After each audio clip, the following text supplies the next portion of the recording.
solve 2x minus y plus 3z is equal to 4, x minus y minus 2z is equal to minus 2, and 2x minus 2y plus z is equal to 1 simultaneously using a matrix method. Okay, so if we write those down, first of all. Okay, so we're going to form the matrix by just taking out the coefficients. So that will become 2 minus 1, 3, 2 minus 1, 3, 1 minus 1 minus 2, 2 minus 2, 1, times x, y, z is equal to 4 minus 2, 1. So it's like row times column equal to 4, row times column equal to minus 2, row times column equal to 1. Now, the theory works like this. If you've got an x, which will be this in this matrix x, and you've got a matrix M, which will be this, is equal to another matrix, which will be this. If you pre-multiply both sides by the inverse, m to the minus 1, then here you get the identity times x is equal to m to the minus 1 times a, and then obviously the identity just gives you x, so the matrix x will be m to the minus 1 times a. So, finding if we're going to let M be this matrix here, we need to find M to the minus 1 using GDC. Okay, so I'm going to use a Casio calculator here. So go into the Casio calculator, okay, and you need to go into the run menu, so that's number 1. Okay, and then you need to select F3 for matrix vector. So it's F3. Okay, and then you need to enter matrix A, enter 3 by 3. So let's enter that one. Okay, and then you will need to enter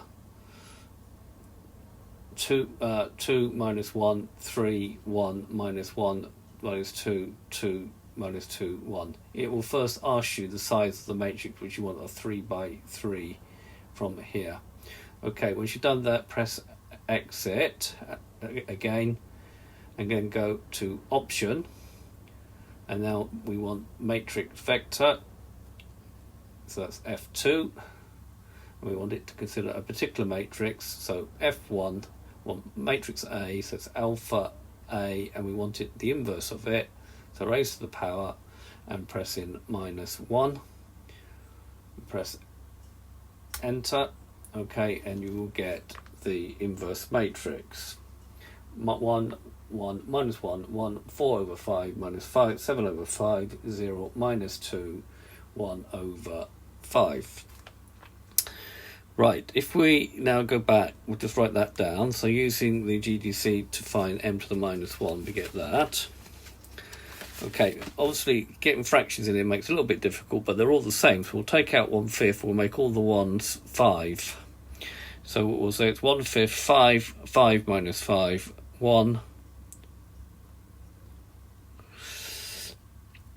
Just going to correct myself and make that a 5 as well. So just look carefully at these here. These are all 1. If we make them 5, we can take out 1/5. It just makes the calculation a little bit easier at the end.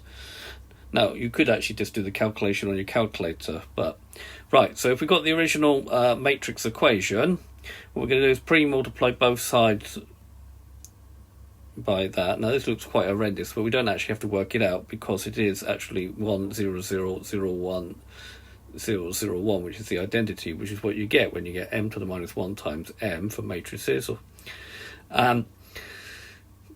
And perhaps you don't even need to write that out as well. So you've got x, y, 1/5. So you've got 5 times 4, which is 20. 5 times minus 2. So it's row times column minus 10. Minus 5 times 1, which is 5. This row times this column. 5 times 4 is 20. 4 times minus 2 is minus 8. Minus 7 times 1, which is minus 7. 0 times 4, this row times this column. 0 times 4 is 4. 0, sorry. Minus 2 times minus 2 is 4. And 1 times 1 is 1. So that now this just gives me x, y, z. We get 1/5 of, well, 20 minus 10 minus 5 is 5.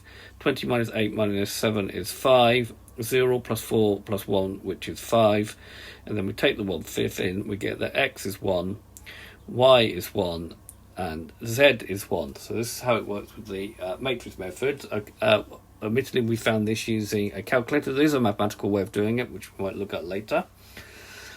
Right, what does this actually mean geometrically? So let's go back to the computer, get rid of the calculator for a minute. Okay, so what we got here is a x, a y, z in 3 dimensions. X is always along, y is into the page, z is up. Okay, and what you get is the first equation is a plane. It's the plane 2x minus y plus 3 is equal to 4. Okay, the second one is also a plane. Notice they will meet on a line.